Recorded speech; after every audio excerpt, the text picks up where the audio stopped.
Good morning, Namaste students. Today I am going to teach you the next theory, that is trial and error theory of learning. This theory was developed by the early 20th century American psychologist Thorndike. Thorndike was the first generator of the SR theory, and he is also referred as the father of educational psychology and was a pioneer in the study of animal behaviors. Thorndike's doctoral research on animal intelligence in 1898 provided the psychological world the first miniature system of learning known as trial and error learning. His experiments were carried out in which he studied how animals went about solving problems. Some of the animals he used were like cat, dog, chickens which were put in cage within sight of food after being deprived of food for a while.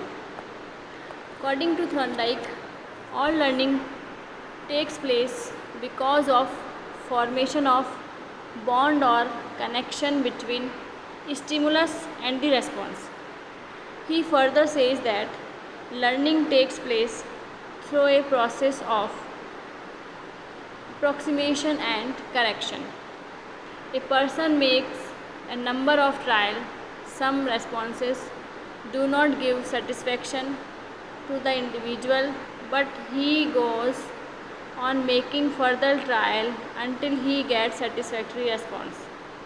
The theory was based on trial and error process in which an animal placed in a problem posing situation would randomly seek to solve such a problem. So, in the analysis of the learning behavior of the cat in the box shows that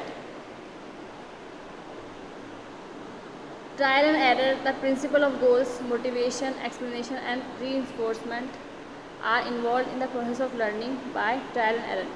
So the story of cat and box is like Thorndike most widely quoted experiment is with a cat placed in a puzzle box. Thorndike put a hungry cat in a puzzle box, and the box had one door which could be opened by manipulating a latch of the door. And a fish was placed outside the box. The cat, being hungry, had the motivation of eating food kept outside the box. However, the obstacle was the latch on the door.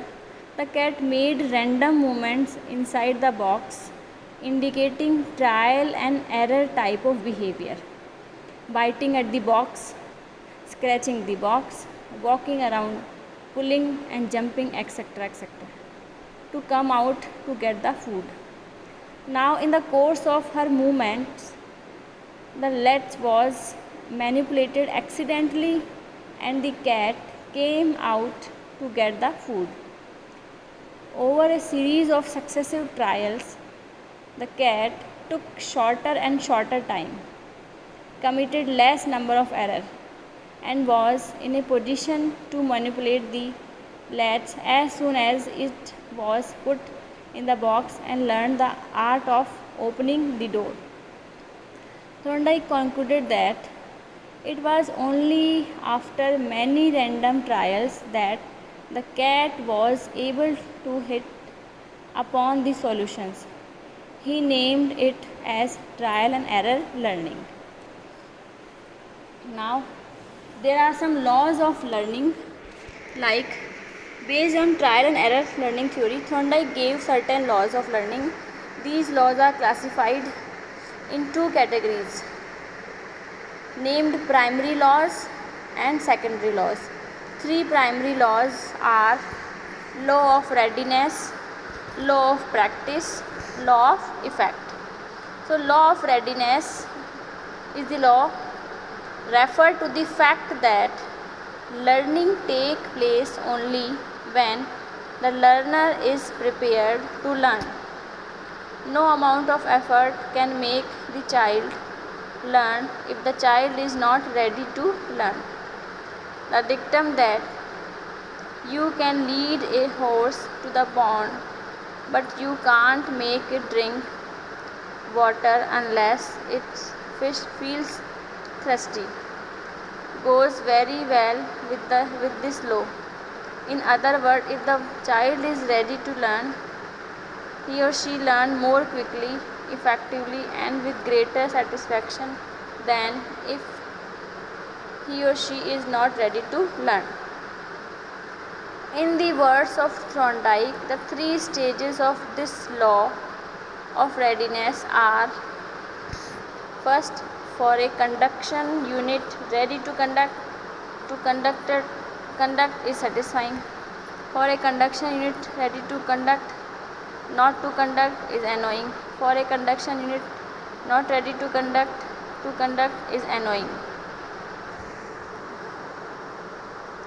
So thus the law of readiness means mental preparation for action, and it is not to force the child to learn if he is not ready. Learning failures are the result of forcing the learner to learn when he is not ready to learn something. The education implication of law of readiness. The law draws the attention of teachers to the motivation of the child. The teachers must consider the psychological readiness of the students to ensure successful learning experiences. Curriculum learning experience should be according to the mental level of maturity of the child.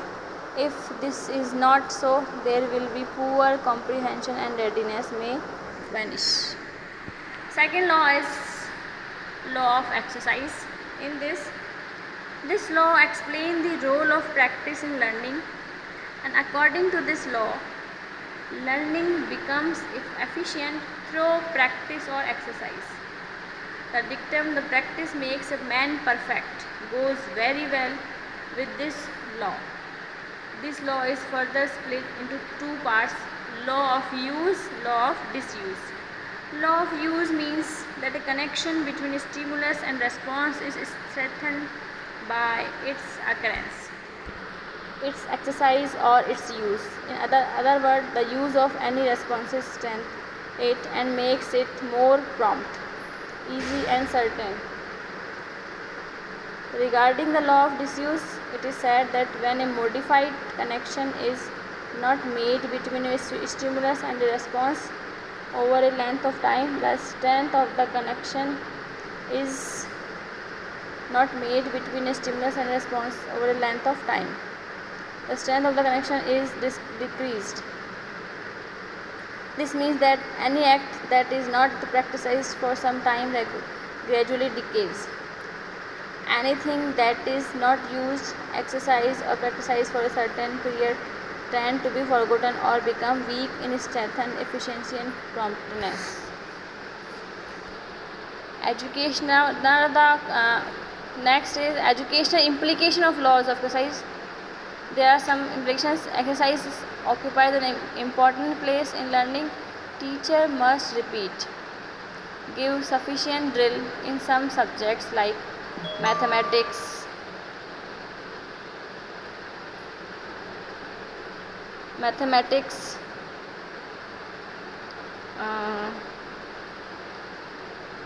drawing, music, vocabulary for fixing material in the minds of the students. Thorndike later revised this law of exercise, and accordingly it is accepted that practice does bring improvement in learning, but it itself is not sufficient. Always practice must be followed by some reward or satisfaction to the learner. The learner must be motivated to learn. Third is law of effect. This is the most important of Thorndike's laws, because this states that when a connection between stimulus and response is accompanied by a satisfying state, its strength is increased. On the other hand, when a connection is accompanied by annoying state of affairs, its strength is reduced or weakened. The saying "nothing succeeds like success" goes very well with this law. So Thorndike, the implication of the effect, a law of effect, like this law signifies the use of reinforcement or feedback in learning. This implies that learning trials must be associated with satisfying consequence. The teacher can use reward to strengthen certain response and punishment to weaken others. However, the use of reward is more desirable than the use of punishment in school learning. The teacher, for motivating the student for learning situation, can exploit the use of reward. Thorndike, he laid great emphasis upon reward and punishment.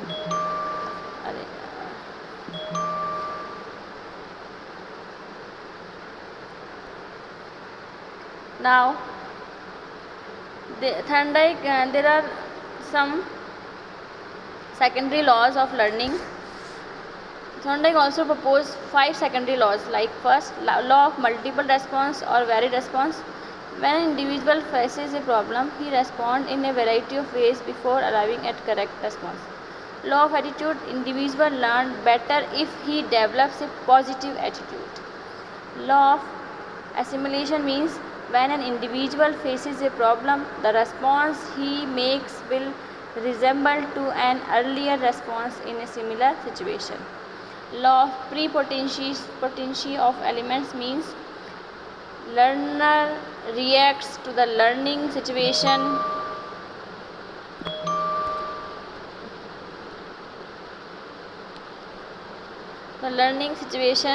in a selective manner due to the influence of past experiences. Law of associative shifting, if one stimulus is presented in association with some other stimulus, the response for the first stimulus shift for the second stimulus too. This law of Thorndike is equivalent to Pavlov's classical conditioning. Now there are some implications of secondary laws, like importance of readiness, importance of motivation, importance of experience, importance of repetition, and role of reward and punishment.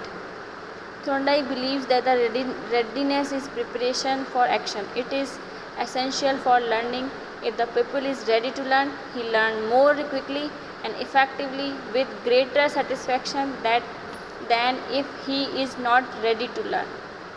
And in the motivation, Thorndike emphasized that importance of motivation in learning, which was totally neglected before this time.